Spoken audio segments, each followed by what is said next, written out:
ہمارے YouTube channel ختم نبوت فیت پر آنے والے تمام مہمانان گرامی کو محمد عمر کی جانب سے السلام علیکم۔ امید کرتے ہیں آپ تمام احباب خیریت سے ہوں گے۔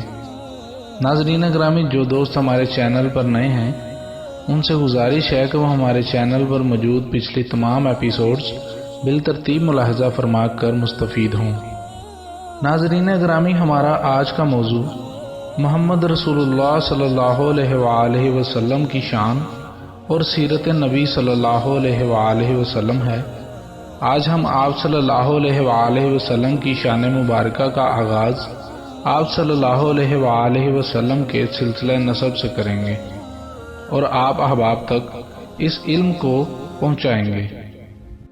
حضور پاک صلی اللہ علیہ وآلہ وسلم کا سلسلہ نسب یہ ہے: محمد بن عبداللہ بن عبد المطلب بن ہاشم بن عبد المناف بن کسا بن کلاب بن مرا بن قاب بن لوی بن غالب بن فہر بن مالک بن نظر بن کنانہ بن خزیمہ بن مدرکہ بن الیاس بن مزر بن نزار بن معد بن عدنان۔ صحیح بخاری میں یہیں تک ہے، لیکن امام بخاری نے اپنی تاریخ میں عدنان سے حضرت ابراہیم علیہ السلام تک نام گنائے ہیں، یعنی عدنان بن عدو بن المقوم ابن طارہ بن یحجب بن یعرب بن نابت بن اسماعیل بن ابراہیم علیہ السلام۔ حضرت اسماعیل علیہ السلام کے 12 بیٹے تھے، جن کا ذکر تورات میں بھی ہے۔ ان میں سے کیدار کی اولاد حجاز میں آباد ہوئی اور بہت پھیلی۔ انہی کی اولاد میں عدنان ہیں، اور حضور پاک صلی اللہ علیہ وآلہ وسلم انہی کے خاندان سے ہیں۔ عرب کے نسب دان تمام پشتوں کو محفوظ نہیں رکھتے تھے، چنانچہ اکثر نسب میں عدنان سے حضرت اسماعیل علیہ السلام تک صرف 8 یا 9 پشتیں بیان کی ہیں، لیکن یہ صحیح نہیں۔ عدنان سے لے کر حضرت اسماعیل علیہ السلام تک اگر صرف 9-10 پشتیں ہوتی تو یہ زمانہ 300 برس سے زیادہ نہ ہوگا، اور یہ امر بالکل تاریخی شہادتوں کے برعکس ہے۔ بہت سے تاریخی حوالوں اور شہادتوں سے ثابت کیا گیا کہ عدنان سے حضرت اسماعیل علیہ السلام تک 40 پشتوں کا فاصلہ ہے۔ اس غلطی نے بعض عیسائی مورخوں کو اس بات کا موقع دیا کہ سرے سے ہی اس بات کا منکر ہو کر رہ گئے۔ حضور پاک صلی اللہ علیہ وآلہ وسلم خاندان ابراہیم علیہ السلام سے ہیں۔ اس غلطی کی زیادہ وجہ یہ ہوئی کہ اہل عرب زیادہ تر مشہور آدمیوں کے نام پر اکتفا کرتے تھے اور بیچ کی پیڑھیوں کو چھوڑ دیتے تھے۔ اس کے علاوہ اہل عرب کے نزدیک چونکہ عدنان کا حضرت اسماعیل علیہ السلام کے خاندان سے ہونا قطعی اور یقینی تھا، اس لیے وہ صرف اس بات کی کوشش کرتے تھے کہ عدنان تک سلسلہ نسب صحیح طور سے نام بنام پہنچ جائے۔ اوپر کے اشخاص کا نام لینا غیر ضروری سمجھتے تھے، اس لیے چند مشہور آدمیوں کا نام لے کر چھوڑ دیتے تھے۔ تاہم عرب میں ایسے محققین بھی تھے جو اس سے واقف تھے۔ علامہ طبری نے تاریخ میں لکھا ہے کہ مجھ سے بعض نسبدانوں نے بیان کیا کہ میں نے عرب میں ایسے علماء دیکھے جو ماد سے لے کر حضرت اسماعیل علیہ السلام تک 40 پشتوں کے نام لیتے تھے، اور اس شہادت میں عرب کے اشعار پیش کیا کرتے تھے۔ اس شخص کا یہ بھی بیان تھا کہ میں نے اس سلسلہ کو اہل کتاب کی تحقیقات سے ملایا تو پشتوں کی تعداد برابر تھی، البتہ ناموں میں فرق تھا۔ اسی مورخ نے ایک اور موقع پر لکھا ہے کہ شہر تدمر میں ایک یہودی تھا جس کا نام ابو یعقوب تھا، وہ مسلمان ہو گیا۔ اس کا بیان تھا کہ ارمیہ پیغمبر کے منشی نے عدنان کا جو نسب نامہ لکھا تھا وہ میرے پاس موجود ہے۔ اس شجرے میں بھی عدنان سے لے کر حضرت اسماعیل علیہ السلام تک 40 نام تھے۔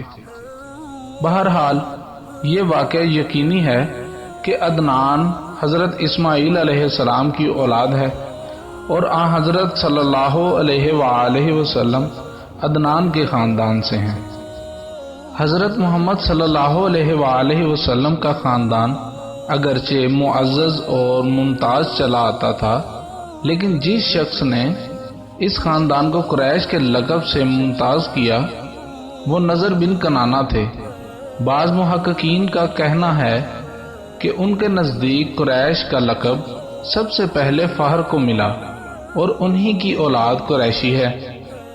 نظر کے بعد فہر اور فہر کے بعد قصا بن کلاب نے نہایت عزت اور اقتدار حاصل کیا۔ اس زمانہ میں حرم کے متولی حلیل خزائی تھے۔